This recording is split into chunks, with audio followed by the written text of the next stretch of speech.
Selamat sore guys. Sore ini kita mau sharing sedikit-sedikit soal regulator, terutama soal piston regulator guys ya. Piston regulator ini jadi banyak perdebatan. Ada yang tanya, mas, bahan apa sih yang bagus? Terus piston yang seperti apa yang bagus? Terus kemudian bentuknya, teflonnya pakai apa yang bagus ya? Seperti itu ya, pertanyaan-pertanyaan seperti itu ya. Jadi bagus itu kalau untuk suatu regulator itu kan ada acuannya ya. Bagusnya itu menurut saya itu ada dua ya. Satu, acuannya itu kestabilan. Tiga menurut saya, malah tiga ya. Satu, kestabilan outputnya. Terus kemudian kecepatan loading input anginnya untuk mencapai outputnya, cepat atau endaknya dia bekerja, cepat kembali atau enggak ya, seperti itu. Terus nomor tiganya, ketahanan dari COP itu, apakah ketika dia sudah stabil, angka outputnya kembali ke situ, misalkan OP 2000, stabil ke 2000 2000 2000 kayak gitu ya. Terus kemudian yang kedua, poin kedua itu kecepatan loadingnya, ketika ditembakkan itu dia akan cepat kembali ke 2000 atau enggak. Terus yang nomor tiga itu ketahanan outputnya, jadi ketika didiamkan beberapa lama itu apakah dia akan kuat bertahan atau ada kenaikan. Nah, seperti itu guys ya. Nah, ini ada 4 jenis piston ya. Ini yang dari yang paling kanan, yang kuningan ini piston bawaan dari regulator paintball yang pada umumnya ya, berbahan kuningan. Kemudian poinnya di sini adalah lubang masuk angin ya, untuk supaya dia lubang ini fungsinya untuk load ya. Jadi ketika tembakan, angin akan masuk ke sini, kemudian mendorong penampang bagian belakang untuk supaya si teflonnya ini menutup di inletnya biar dia tercapai OP. Nah, ada beberapa jenis ya, ukuran, ada beberapa ukuran lubangnya, diameternya. Nah, kalau yang sebelah kanan ini paintball pada umumnya itu 2 lubangnya dengan ukuran 1 mili, 1 mili ya, 1 mili setengah kalau nggak salah. Ini 1 mili setengah kurang lebih, 2 biji, 2 piece. Nah, terus kemudian yang nomor 2 dari kanan ini piston regulator paintball yang seri Next Gen. Ini bahan stainless, ujungnya Sustapex juga. Oh, yang ini juga ujungnya Sustapex ya, sorry, ujungnya Sustapex juga. Yang ini pun Next Gen juga Sustapex ujungnya. Ini bawaan ya, belum upgrade. Ini bawaan dari paintball Next Gen nya. Lubangnya juga, lubang hisap loadingnya juga ada 2 ya, kanan kiri. Dia ukurannya 1,5 mili juga. Nah, terus kemudian 2 ini yang bagian kiri, nah, ini piston upgrade, versi upgrade nya dari paintball. Nah, kalau kita lihat sekilas itu dari bagian kepala ini ada perbedaan atau enggak. Terus kemudian dari segi lubang hisap, ini kalau yang upgrade ini saya buat 4 biji ya, 4 piece ya, ukurannya 1,5 mili. Terus penampangnya sedikit tirus, bagian kepala headnya ini sedikit tirus ya, nggak lurus begitu. Tujuannya supaya agar memudahkan flow atau aliran angin itu masuk ke dalam lubang hisapnya. Jadi semakin minim hambatan di sini, itu akan semakin cepat load angin. Terus kemudian semakin besar lubang masuknya load angin ini, maka angin itu juga akan semakin cepat ngisi di bagian penampang bawah ini, terus kemudian untuk mendorong ke atas. Jadi kalau menurut saya pribadi, ilmu regulator ini kan tidak ada kamusnya atau tidak ada tutorialnya, tidak ada apa ya. Ini murni dari riset pribadi. Nah, mungkin kawan-kawan punya riset yang lain, tapi namanya riset itu bebas ya, sesuai selera. Tapi kan kembali lagi ke pembuktian ya, pembuktian kekuatan regulator, kemudian kestabilan outputnya itu kan. Dengan desain yang lain pun bisa ya, dia bisa bagus. Tapi yang saya riset itu seperti ini. Ini udah saya jamin, saya yakin bagus. Ini saya yakin bagus karena udah beberapa puluh regulator saya buat seperti ini, bahkan regulator buatan sendiri juga saya buat seperti ini. Load anginnya cepat, terus kemudian stabil outputnya, terus kemudian tahan dia. Seperti itu ya. Terus dari 4 ini, dia dari segi lubangnya, ukuran lubangnya, segala macamnya itu ada perbedaan. Dari headnya, bentuk terusnya itu ada perbedaan fungsinya untuk supaya agar angin masuk mendorong di penampang bawah ini. Dia akan naik nutup ya, nutup di inletnya itu biar supaya cepat. Kita buat supaya cepat nutupnya, karena kalau nutupnya cepat ya sudah pasti waktu loading anginnya juga akan cepat ya. Kalau semakin kecil, semakin lambat aliran anginnya, itu juga pasti akan semakin lama nutupnya. Seperti itu. Nah, dari 4 ini itu ada perbedaan lagi, guys. Nah, kita cek ya. Ada perbedaan lagi. Dari berat, terus kemudian material. Kita kupas lebih lanjut ya. Ini mungkin video agak panjang, jadi kita kupas secara menyeluruh untuk gimana sih regulator ini biar supaya bagus kinerjanya. Oke. Di sini sudah saya sediakan timbangan ya. Nah, ini pistonnya ini 4 kita jajah di sini. Kita timbang, guys. Kenapa harus ditimbang ya, Mas? Jadi piston ini kan bergerak maju mundur, buka tutup. Bayangkan ketika benda maju mundur buka tutup bergerak, ketika benda yang berat dan benda yang ringan itu akan lebih cepat pergerakannya yang mana ya? Itu aja sih ya kalau menurut saya. Kalau dari ilmu fisika ya sudah pasti yang lebih ringan dia lebih cepat bergeraknya, karena terbukti ya mobil-mobil balap itu juga diperingan bodinya, dikasih bodi karbon dan lain-lain, jadi biar supaya gimana kuat dan ringan. Nah, begitu juga piston ya, piston juga seperti itu, karena prinsipnya dia bergerak secara fungsi, otomatis dia harus ringan dan materialnya harus kuat, karena piston ini dia menahan beban puluhan kilogram ya, puluhan kilogram dari OP. Semakin tinggi OP kalian maka semakin berat juga beban si dia ini, piston ini. Kemudian ruang ledaknya ya atau plenumnya semakin besar, maka juga semakin berat beban yang diterima dia dalam satuan kilogram. Nah, oke, kita timbang dulu untuk berat piston bawaan paintball yang pada umumnya ya. Ini bahan kuningan kita timbang berapa beratnya dalam satuan gram. Nah, ini dalam satuan gram itu beratnya 12,5. Angka 2 ini nggak usah kita lihat ya, 12,5. Ini kalau dibulatkan 12,6. Ini standar, belum upgrade, belum apa-apa, dia beratnya segitu ya. Jadi acuannya kita itu dari ini yang bawaan paintball 12 gram. Terus kemudian yang next gen ya, kemudian yang next gen ini belum diapa-apain ya, masih standar dari sana ya, bahan stainless. Kita timbang beratnya, ini juga 12 gram. Cuma dari dua ini kalau kita bandingkan dengan berat yang sama tapi dengan berbeda material, ini kuningan, ini stainless, jelas lebih bagus stainless secara kualitas. Kenapa lebih bagus, Mas? Stainless itu minim residu seperti ini ya. Nah, ini kan dia kena air, makanya dia berubah, kena kerak dan lain-lain. Ini residu kerak ya, itu akan ganggu performa, guys. Apalagi sampai di dalam sini, dia akan cepat merusak seal karena kerak ini sifatnya korosif ya. Kalau stainless tidak ada kerak, karena dia tidak bisa berkarat, karena piston ini pasti berhubungan dengan air. Si regul ini pasti air semua isinya di dalamnya, air dan udara, karena udara bertekanan tinggi ketika dilepaskan tiba-tiba itu akan menimbulkan uap air. Nah, dari dua ini dengan berat yang sama jelas lebih bagus yang next gen dari segi kualitas ya dan daya tahannya, karena stainless jelas strike-nya, kekuatannya itu lebih kuat stainless daripada kuningan. Oke. Terus kemudian piston yang upgrade.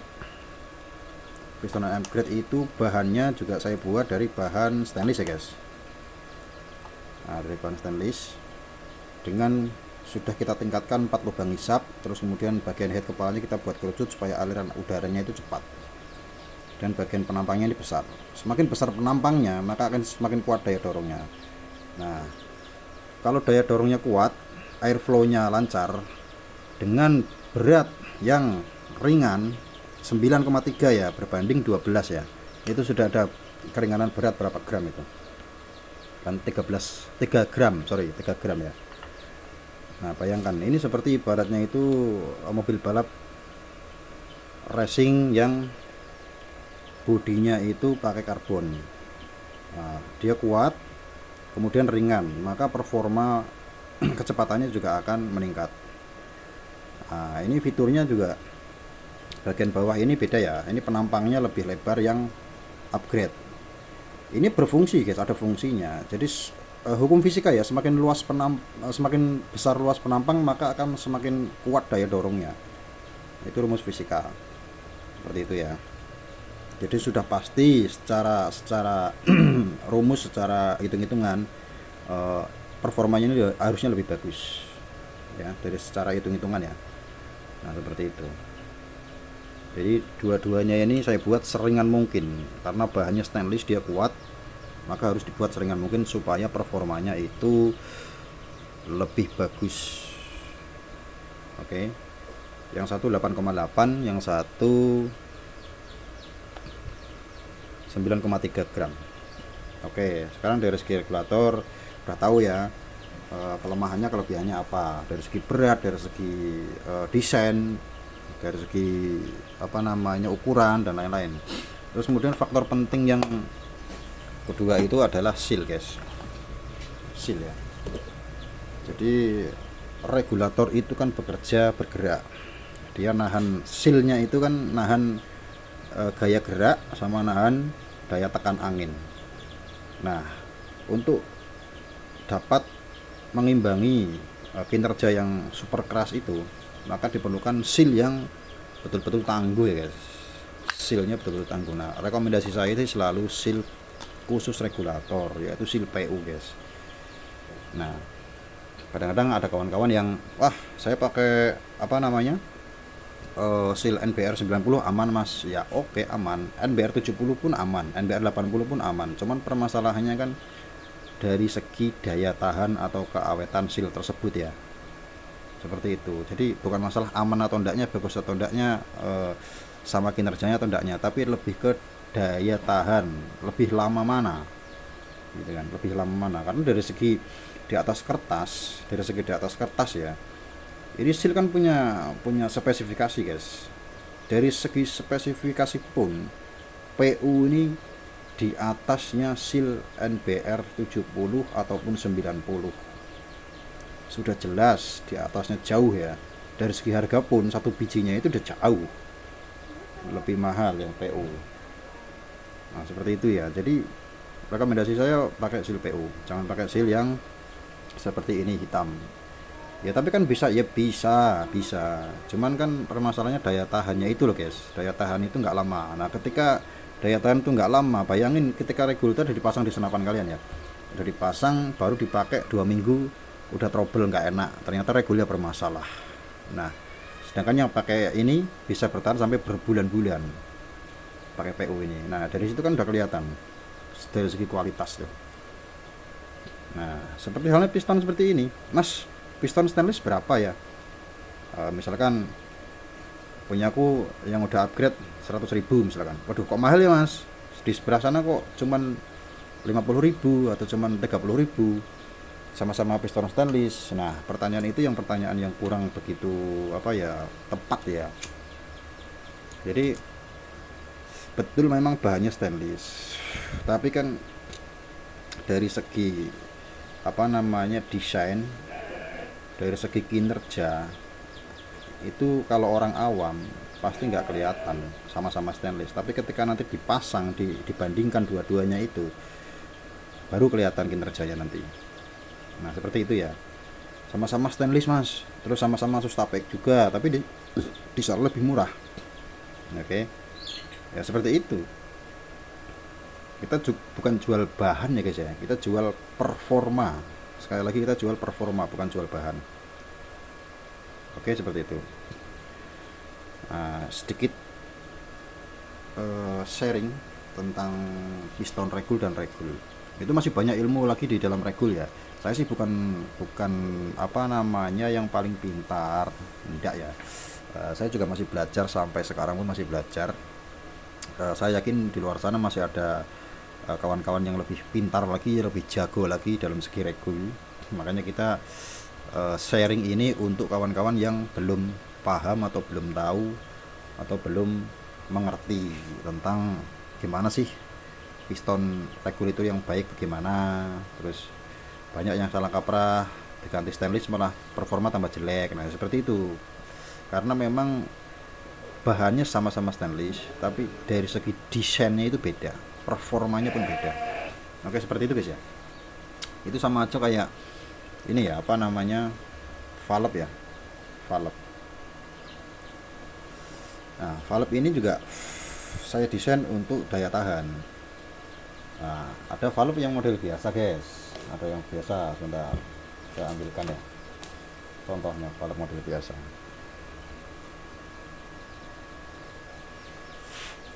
Nah seperti ini valve yang model biasa. Nah valve yang model biasa ini proses pembuatannya itu kan teflon, kemudian dibor ya, dibor kemudian dimasukin as sampai pol. Nah rata-rata ketika kita memasukkan asnya ini, itu dia itu masih ada jeda sedikit, karena mata bor itu kan kerucut begini ya, mata bor. Sedangkan bagian as ini kadang-kadang motongnya kita rata, cuman kayak gini aja. Perbandingannya kan beda jauh ya kalau kita bandingkan sama mata bor ya. Sebentar. Nah kita bandingkan dengan mata bor ya guys. Ketika melakukan pengeboran itu, mata bor itu bentuknya seperti ini guys, dia ada sudut radiusnya. Nah ketika teflon itu dimasukin begini, dia udah mentok di sini, padahal masih ada space di ruang itu. Nah ketika nanti dipakai, itu dipukul-pukul itu dia akan ambles sedikit demi sedikit. Itu akan mengganggu performa senapan presisi ya. Kita bicara senapan presisi, bukan senapan yang cuman meledak oke gitu kan, kena, itu bukan gitu. Kita bicara soal senapan presisi. Dari segi speed, dari segi apa namanya itu diatur semua, harus perfect lah ya. Perkenaannya harus stabil di jarak-jarak berapapun, nggak ada perubahan, nggak ada pergeseran. Nah itu diperlukan valve yang kuat untuk daya tahan seperti ini. Nah valve ini saya buat itu rangkanya full ya guys ya, rangkanya itu full. Jadi stainlessnya ini dari dudukan per sampai ke depan ini itu semuanya nyambung jadi satu. Nggak ada sambungan ya, itu satu frame atau satu badan utuh, terus kemudian kita tanamkan Susta PX di sini. Jadi tidak ada sambungan sama sekali, jadi tidak ada valve ini ambles. Kasus valve ambles 1 mili atau setengah mili itu nggak ada kasus ambles. Ketika aspen ini ambles setengah mili atau 1 mili, itu akan mengurangi menambah jarak pukul ya, menambah jarak pukul. Itu yang terjadi unitnya itu ketika kita baru pasang valve kita baru pasang valve itu kita tes speednya 1000 misalkan. Tes speednya 1000, ketika dipakai 2 minggu speednya berubah. Nah permasalahannya itu bukan masalah berubah speednya, tapi berubah perkenaannya. Contoh, ada kenaikan dari 1000 ke 1050 atau penurunan dari 1000 ke 950. Itu kan penurunan 50 atau kenaikan 50 fps itu kan mengganggu perkenaan yang tadinya 50 meter di cross, sekarang crossnya jadi 55. Nah kan seperti itu, atau jadi 45. Begitupun juga jarak seterusnya itu akan berubah. Nah hal-hal seperti itu yang harus kita jaga untuk senapan presisi supaya performa dari senapan itu tetap ya. Kenapa stainless mas, nggak teflon hitam? Nah kalau kita baca lebih lanjut, teflon valve ini kerjanya itu sangat berat guys, kerjanya itu sangat berat. Nah, dia itu menahan tekanan ribuan PSI di dalam chamber, kemudian dia dipukul-pukul terus setiap kali itu terjadi ledakan di sini ya. Nah, biasanya kalau pakai teflon hitam sudah jelas ya dari kedua perbedaan Sustapaek dan teflon hitam ini. Itu dari segi perbedaan sudah jelas beda jauh. Di atas kertas itu jauh banget speknya. Lebih keras mana, lebih kenyal mana, terus tidak mudah deformasi yang mana. Pemenangnya itu Sustapaek. Nah, yang kita cari itu material yang eh, keras tapi nggak terlalu keras, karena ini kan bukan logam, otomatis dia kan nggak keras ya, tetap dia lebih lunak. Kalau kita adu dengan logam itu ya pasti logamnya yang kalah, seperti itu. Terus ada kasus yang beberapa kali itu penampang chambernya bekas ini sedikit masuk atau gimana ya, saya kurang paham juga. Nah, kalau kayak gitu biasanya itu efeknya terjadi ketika pemotongan per ya, pemotongan per itu tidak sesuai standarnya. Karena soalnya per itu bisa diukur ya. Itu ada video-video saya yang sebelumnya, video saya itu cara mengukur kebutuhan panjang per yang benar sesuai chambernya. Karena gini, kita ganti valve ini, misalkan ini valve yang lama, kita ganti yang baru. Ini kan ada perbedaan panjang teflonnya tuh guys. Nah, perbedaan panjang teflonnya. Dalam beberapa kasus perbedaan panjangnya ini signifikan. Yang lama misalkan panjang teflonnya ini 1 cm, terus kemudian yang baru ini tidak ada 1 cm, cuma ibaratnya 8 mili atau berapa. Kemudian pernya itu yang dipakai wis lah samain aja sama yang lama, padahal yang lama itu udah termasuk menekan. Nah, kemudian diganti valve, nggak diukur ulang pernya, ya otomatis kan per ini kondisi angin kosong aja udah menekan guys, apalagi tambah angin, tambah adanya angin ya, semakin ada tambah angin dia malah tambah menekan lagi. Jadi kerjanya itu lebih berat. Karena kerjanya berat, otomatis di sini menekannya terlalu keras. Nah, akhirnya lama kelamaan karena terjadi benturan terus menerus. Nah, itu yang kalah akan body chambernya. Karena chamber itu kan berbahan aluminium. Dia kategori logam lunak ya, bukan logam keras. Aluminium itu logam lunak. Jadi lama-lama juga bisa kalah. Itu betul terjadi apabila pemakaian pernya itu tidak sesuai dengan SOP atau tidak sesuai dengan standar. Harus diukur guys ya. Itu ada kok di video saya yang sebelumnya itu. Nah, jadi performa senapan unit kita itu bisa berubah sewaktu-waktu. Itu faktornya itu biasanya yang paling utama adalah valve. Terus faktor yang kedua itu adalah regulator.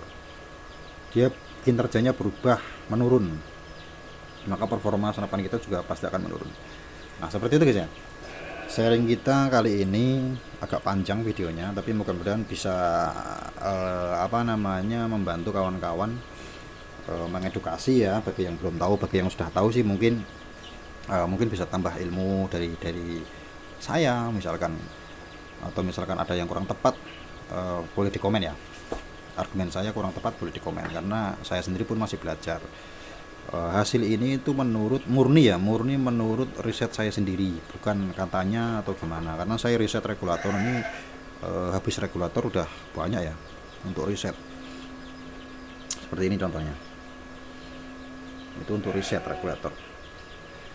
Bahkan saya sampai nggak puas ya dengan regulator paintball ini, karena bodinya aluminium itu akan selalu kalah di bagian inlet, selalu kalah di situ. Makanya saya buat sendiri regulator dari stainless, full stainless, seperti itu ya, untuk mencegah supaya inletnya itu tidak deformasi ya, atau berubah bentuk, karena dipakai terus menerus menahan tekanan beban.